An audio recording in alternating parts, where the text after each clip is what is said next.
Before we begin, if you enjoy these recap videos, please consider liking the video and subscribing to the channel. It genuinely helps the channel grow and motivates me to keep creating more recaps like this for you. Your support means a lot and helps bring more stories and content your way. Now, let's get into today's recap. Our story kicks off with our MC deciding he's officially had enough of his tragically cursed life. And honestly, you can't blame him. When he was 12, his dad fell off a mountain. At 13, his mom got caught in a bank robbery. At 14, his uncle died in a car crash. At 15, his aunt was struck by lightning. Soon after, his other uncle's entire family was wiped out by gas poisoning. His fourth aunt choked on a pufferfish. And to top it all off, a literal meteorite took out his last remaining uncle. With his entire bloodline wiped off the face of the earth, our MC decides there's no point sticking around and takes a leap off a bridge. But instead of the afterlife, his eyes snap open. He sits up, looking around a room so luxurious it puts five-star hotels to shame. He rushes to the mirror and instantly recognizes the face staring back at him. He hasn't just survived, he's reincarnated into the body of Julian, the eldest son of the country's absolute wealthiest family. We're talking trillionaire status. Julian's new body is that of a literal genius. He's a master of music, chess, calligraphy, business, and fluent in 10 languages. But as Julian inherits the original owner's memories, he spots a massive flaw. Hanging on the wall is a giant poster of a girl. Despite having the world at his fingertips, the original Julian was a massive, pathetic simp. He spent a fortune chasing a girl named Chloe who didn't care if he lived or died. Suddenly, a holographic system window pops up in front of him. A tiny system spirit flies out, cheerfully announcing that the host has awakened.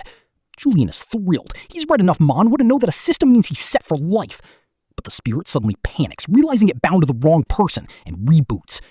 When it comes back online, it declares itself the ultimate villain system. Its goal? To help Julian steal the luck of the world's main characters, granting him divine skills and treasures. Julian's face deadpans. Nah, take it back, I don't want it. He laughs, explaining that he already has trillions of dollars. Why would he want to risk his life fighting overpowered protagonists? He just wants to lay back, chill, and enjoy being rich. The spirit desperately explains that the world's spiritual energy is awakening, and as a powerless rich kid, he'll be a massive target. Julian just taps the spirit on the head. If something bad happens, the main characters will handle it. Don't expect anything from me. Furious at getting the laziest host in existence, the system forcefully auto-installs a starter pack, surging master-level cultivation into Julian's body with a blinding light. Julian flexes his new lightning-crackling power, smirking. Great. Now that I'm strong, I can relax even harder without worrying about getting assassinated. A knock interrupts them. It's Arthur, the family butler. He asks if Julian wants to go to the office or the university today. Julian decides to hit the campus to practice acting like a normal rich kid. He specifically orders Arthur to prepare a normal, cheap car so he doesn't stand out. Cut to Julian standing outside his sprawling mansion, staring blankly at a multi-million-dollar, ultra-rare hypercar. Arthur proudly opens the door, stating, "Young master, this is literally the cheapest car we own." Julian facepalms, realizing the definition of cheap for the 1% is completely warped, and hops in.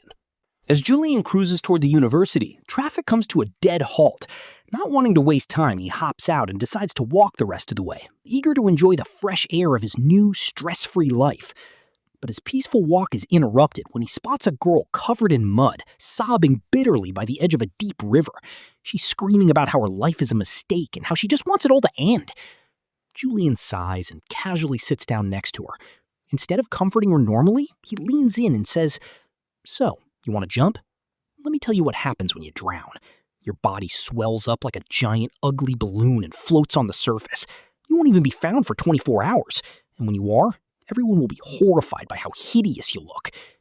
If you really want to make a statement, why not jump off the principal's office instead? That'll make the evening news." The girl stops crying, staring at him like he's an absolute psychopath.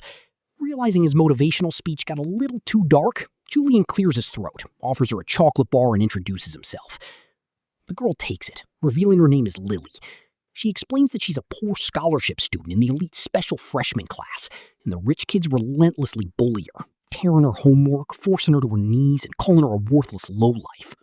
Hearing this, Julian's blood boils.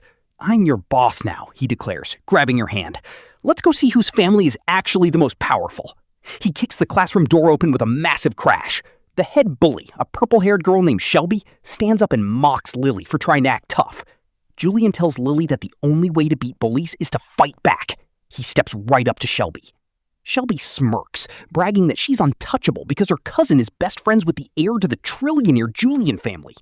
Before she can finish her sentence, Julian backhands her across the face so hard she hits the floor. Shelby screams, threatening to ruin his life. Julian coldly pulls out his phone and opens his verified social media profile. Open your eyes and look at who I am. The color drains from Shelby's face. Her attitude instantly flips and she tries to nervously laugh it off, calling him family. Julian slaps her again. He demands the teacher tell every single parent in this room to show up at his mansion tonight to answer for their kid's behavior. He places a hand on Lily's head and announces to the terrified class, "Lily is now my little sister. If anyone touches her again, I will erase you." Just as the class is having a collective panic attack, a young man bursts through the door, eyes wild with panic. This is Liam, Lily's older brother. We get a quick flashback. Liam is actually a reincarnator too.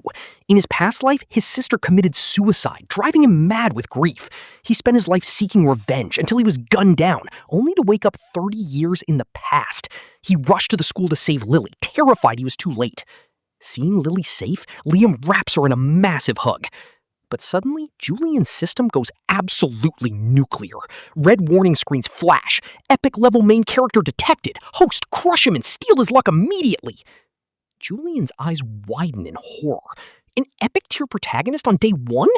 Nope, absolutely not, Julian thinks, and immediately turns and sprints down the hallway like his life depends on it.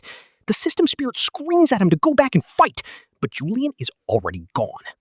Liam watches the rich kid run away, totally confused. But then, a robotic voice echoes in Liam's head, and a holographic screen appears before his own eyes. Protect Julian System activated. Bind successful. Your sole mission is to protect Julian to earn supreme rewards. Instantly, the system gifts Liam a beginner pack, surging Grandmaster-level power into his body. Liam is stunned. A system hasn't appeared on the Star Continent in 3,000 years, and the one he gets is dedicated to protecting the guy who just saved his sister? Meanwhile, Julian is blocks away, buying an extra spicy grilled sausage from a street vendor to calm his nerves.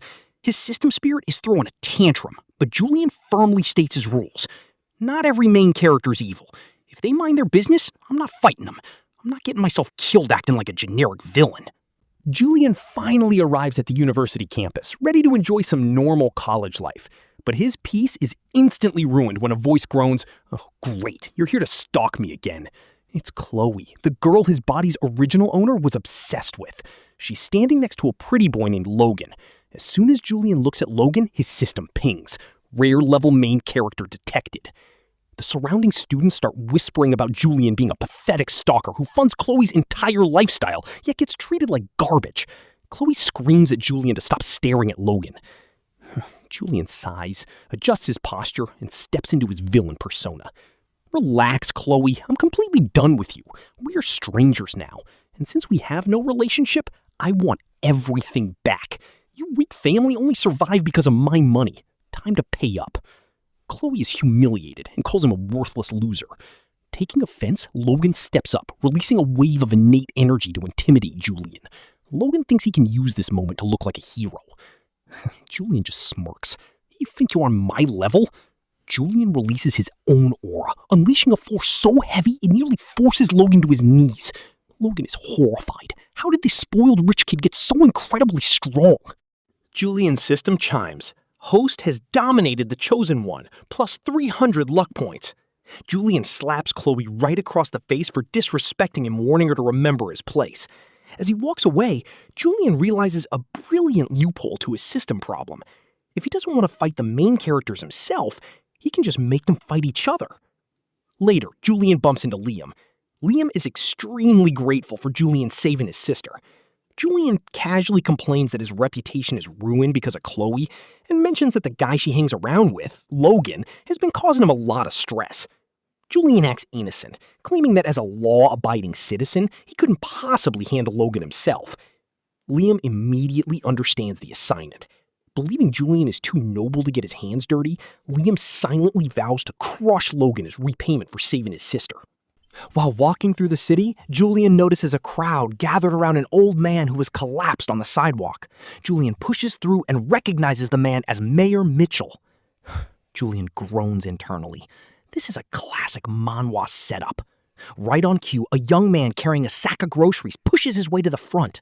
The system blares, rare level child of destiny detected. This is Cole Thorne, the legendary Dragon King who lives in hiding as the bullied son-in-law to the wealthy Victoria. Cole grabs the mayor's wrist, declaring he has it under control. Julian leans in with a smug smile. Are you sure, bro? Because if the ex-mayor dies under your hands, his family will hunt you down like a dog. I'm calling an ambulance. For your safety. Offended that this infamous rich playboy is looking down on him, Cole channels his secret healing energy, instantly waking the mayor up. The mayor thanks them and cracks a joke about Julian needing to find a girlfriend instead of chasing girls who hate him. Julian gracefully accepts the jab, claiming he's a changed man. Cole introduces himself, and the mayor remarks that his name sounds familiar. Once Cole walks away to get back to his wife, Julian remembers exactly who he is, the crooked-mouthed Dragon King. Meanwhile, a few blocks away, Cole suddenly stops dead in his tracks. A holographic window pops up in front of his face. Protect Julian System activated. Bind successful. Earn rewards by keeping Julian safe. Instantly, Cole is infused with Grandmaster-level power. He stares at the screen in pure disbelief. I am the legendary Dragon King. I break the laws of physics. Why the hell is a system telling me to babysit a spoiled billionaire? Cole decides to ignore it, choosing to go home and cook dinner for his beautiful wife instead. That night at the Julian mansion, the atmosphere is tense. The parents of the bullies are lined up, trembling in fear. Liam is also there, furious after learning exactly what these kids did to his little sister. Julian shatters a solid oak table with a single strike of his fist, silencing the room. He ruthlessly dresses down the parents, calling them out for raising greedy, fake, and selfish brats. Shelby's dad is so terrified, he physically covers his daughter's mouth before she can talk back. Julian officially declares Lily as the goddaughter of his Trillionaire family. He orders his bodyguards to drag the parents and the bullies into a back room to teach them a lesson they won't forget. To further cement his control, Julian explicitly kicks Liam out of the mansion, forcing Lily to stay inside. Julian knows Liam's system will force him to stay close, resulting in Liam spending the entire freezing night standing outside the mansion gates like a loyal guard dog. The next morning, Julian's master plan to ruin Chloe kicks into high gear. While Julian is busy at home raging at a video game, Arthur the butler kicks in the doors of Chloe's family estate. He tosses a stack of documents onto the table. The termination of 38 massive business contracts worth $100 billion. Chloe's father screams that there's a penalty for breaking the contracts. Arthur smirks and drops a single $1 bill on the table. The penalty was exactly 38 cents. Keep the change. Arthur then walks outside and announces to a swarm of reporters that their family is cutting all ties, effectively bankrupting Chloe's bloodline in a matter of seconds. Back at the university, Liam corners Logan in the courtyard. True to his word to Julian, Liam beats Logan to an absolute pulp. Logan begs for mercy, completely broken. Furious and humiliated, Logan calls his powerful Uncle Shaw, a deputy director of law enforcement. Within the hour, police officers swarm Liam and arrest him for assault. Liam is humiliated. He used to be an immortal emperor, and on his second day on Earth, he's being thrown in the back of a squad car. Liam uses his one phone call to contact Julian. Julian finds the situation absolutely hilarious, laughing out loud at the thought of a former emperor sitting in a holding cell. But knowing Liam is his top earner for system points, Julian puts on his suit and heads to the station. Using his immense wealth and influence, Julian casually bribes Captain Miller with a massive promotion, completely overriding Deputy Director Shaw's orders. He bails Liam out effortlessly, forcing a bruised and battered Logan to sign a settlement agreement. Logan seethes with hatred, vowing revenge. Later that day, Julian visits a corporate building to finalize a contract with Victoria, Cole the Dragon King's wife. Outside the building, Julian spots Victoria being harassed by an arrogant rich kid named Felix. Julian intervenes, kicking Felix to the dirt and terrifying him into running away. Julian thinks to himself, Dragon King, I just protected your wife. Once you realize I'm the boss, you better start working for me like Liam does. Up in the meeting room, Julian signs a massive, highly profitable contract with Victoria without even reading it, acting completely enlightened and detached from worldly desires. Victoria is stunned by his sudden shift in personality and hands him a VIP invitation to her grandmother's upcoming grand birthday banquet. Julian accepts the invitation with a hidden smirk. He knows the Dragon King will be there. The pieces are perfectly in place. The night of the grand banquet arrives. The hall is packed with the city's most elite billionaires and socialites. Julian enters looking completely bored, taking a seat in the back and lazily sipping a glass of expensive wine. Suddenly, the massive double doors crash open. It's Logan! Driven completely insane by his family's bankruptcy and the humiliating beatings, he has hired a squad of deadly underground martial arts assassins to crash the party and take Julian out once and for all. Logan points a bloodied finger across the room. "Julian, tonight is the night you die!" Julian doesn't flinch. He doesn't even put his wine glass down. His system spirit materializes, screaming in his ear to defend himself. But before Julian can even sigh, a blur of motion shatters the marble floor in front of him. It's Liam, the epic protagonist. Because of his Protect Julian system, Liam's body moved purely on instinct. "You think you have the right to look at my boss?" Liam roars, unleashing a shockwave that instantly neutralizes half of the assassins. Logan is terrified, but commands his elite Grandmaster assassin to strike Julian from the shadows. The assassin leaps into the air, blades drawn. But suddenly, a terrifying, suffocating gravity fills the entire banquet hall. The air itself seems to freeze.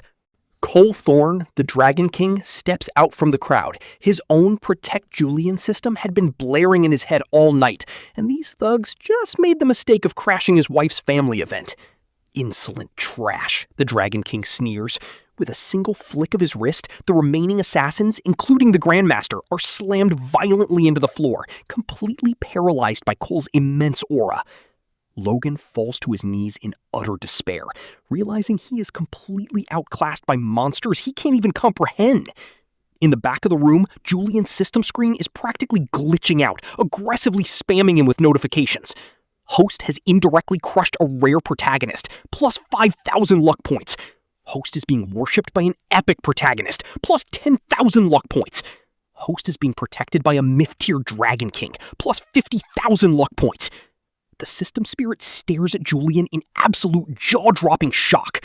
"Host, you didn't even list a finger." Julian just smirks, swirling his wine glass, as the two most powerful main characters in the world stand guard in front of him like obedient guard dogs. "I told you," Julian whispers to his system. "Why work hard to be the villain when you can just make the heroes do all the heavy lifting?"